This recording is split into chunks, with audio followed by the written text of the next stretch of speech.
Hello D&D players, welcome back to my YouTube channel. Thank you for tuning my video. Today we are going to be taking a look at magic items prices guide. So whether you believe that magic items should be able to be sold by a magic item shop, having a price for a magic item is very helpful. It can quickly help you gauge just how powerful an item is. Compare it to another item if it would be a fair trade or even just to give you a starting price when the players try to talk a noble into selling them a magic item they have. I will never create a single magic item pricing guide that will satisfy everyone. With that being said, I have created a magic item pricing guide that might satisfy everyone. I have written a lengthy article of all the items in the Dungeon Master's Guide. So check that article after watching this video. That article might be very helpful for you. The link will be given in the description box. Magic items play a huge role in D&D 5th edition, but answering even simple questions such as what magic items costs, where to buy them and how to sell them is no easy task as a dungeon master. In this series, we are taking a deep dive into the problems of dealing with magic items in 5th edition and of course how to solve them too. Let's start by taking a look at how to price magic items in D&D 5th edition. Magic item prices in 5th edition. One of the biggest issues with magic items in 5e D&D has to do with pricing. Every magic item has a certain rarity such as common, uncommon, rare, very rare, legendary or artifact. Rarity is supposed to work as a rough estimate for the item's relative power level, and if your campaign allows for trading magic items, also helps set the pricing tag on an item. You can check out the table on the screen by rarity. But do you know what is the issue with these magic items prices? Let's get look at this topic. Rarity, in other words, is meant to measure not only the availability of an item, how difficult it is to find, but also how powerful and valuable it is.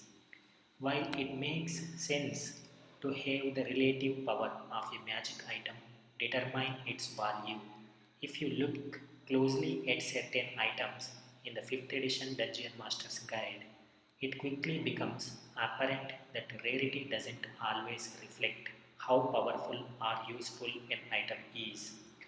Winged boots, for example, are uncommon and thus has a value of 101 to 500 gold piece, while a potion of flying that can only be used once is very rare and thus has a value of 2500 GP to 25,000 GP.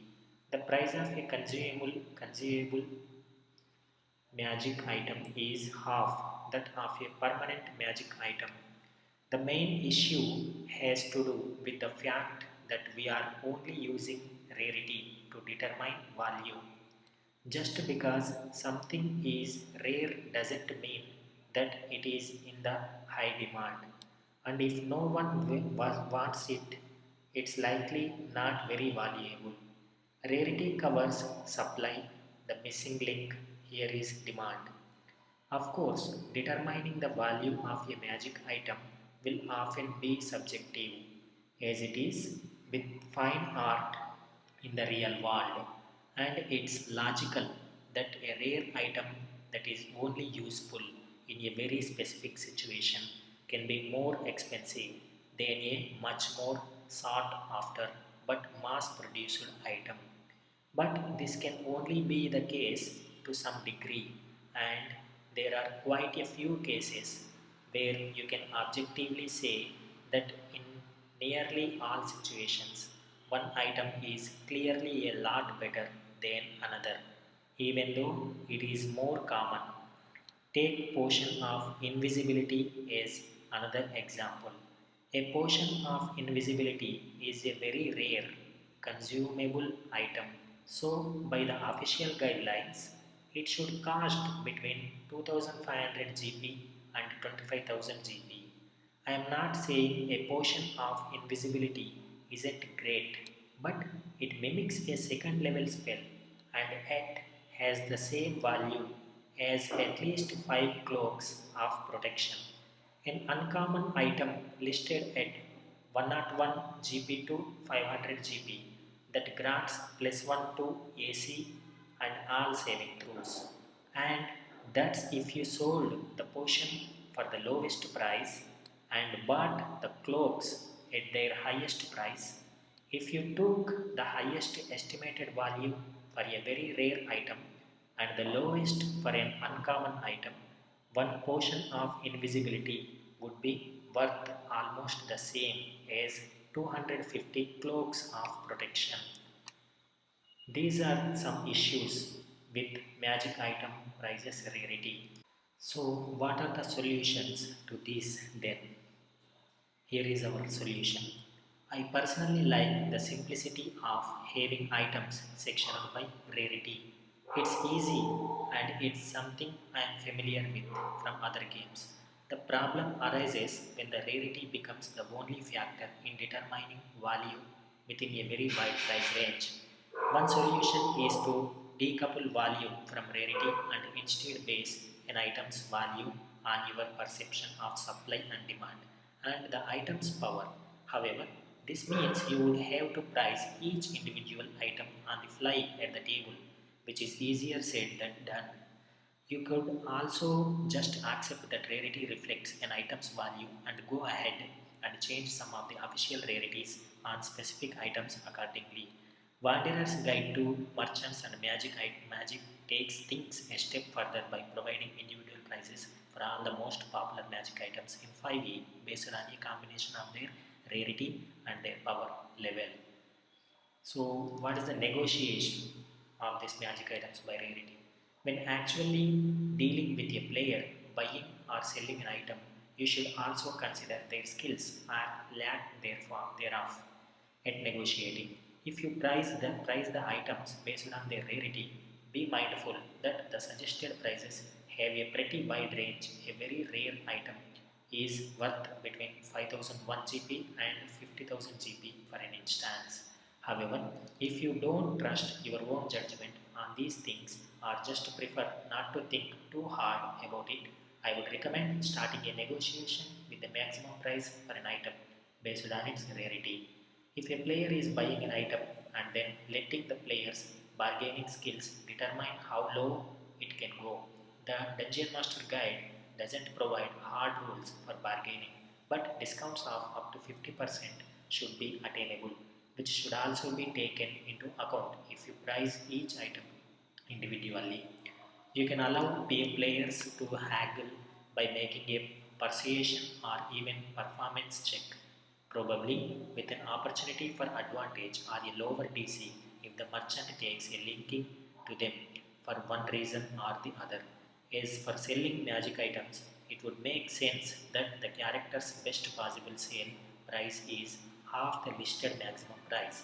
It would start out even lower than that at the lowest price range for that rarity. By doing this, you also avoid overinflation and characters constantly swapping out magic items and getting insanely rich over lucky loot drops. That being said about the negotiation, now let's get into the gold. So, what gold is actually worth? Finally, there is the matter of determining what gold is actually worth. We should not forget the gold in pricing the magic items by rarity. If you stick to the prices in the Dungeon Master guidance or close to it, the value of magic items is still relative to how much gold the pieces have. But in one game, 500 GP could be a dragon's hoard, while in in the other it's barely pocket change for a second level PC. If you allow magic items to be bought and sold in your game, the more gold you give the characters relative to the items prices, the more magic items they will have. In the end, the most important thing is picking a level of relative wealth and being consistent with it. For a high magic campaign, you can use the wealth guidelines on the page below from the Wanderer's Guide to Merchants and Magic. I love magic items. I love to give them to my players, maybe too much, but pricing them can be really hard as a DM. Just remember, rarity doesn't always reflect relative power and should not always determine the value of an item when dealing with buying or selling it at the table. You can change the rarity of some items to better match their perceived power level or even price each item individually. Use the highest price range when players are buying magic items and start at 1 by 4th of the price when they are selling them. Be mindful of how much gold your characters have when allowing buying and selling magic items. I think that covers the basics when it comes to pricing magic items in 5e. And if you want set values for the most popular magic items and detailed rules for handling price negotiations in a fun and easy way at the table, be sure to check out our guidance on starting gold and magic items prices from the below given description box. So, haggling and bartering for a better or worse price is also something we will cover in greater detail in our next videos and articles where we open the door to magic shops, how to design them and how to run them at your table. I hope you have liked this video and you can check our articles for more details too from the below description box. Thank you everyone. Thank you for watching our video.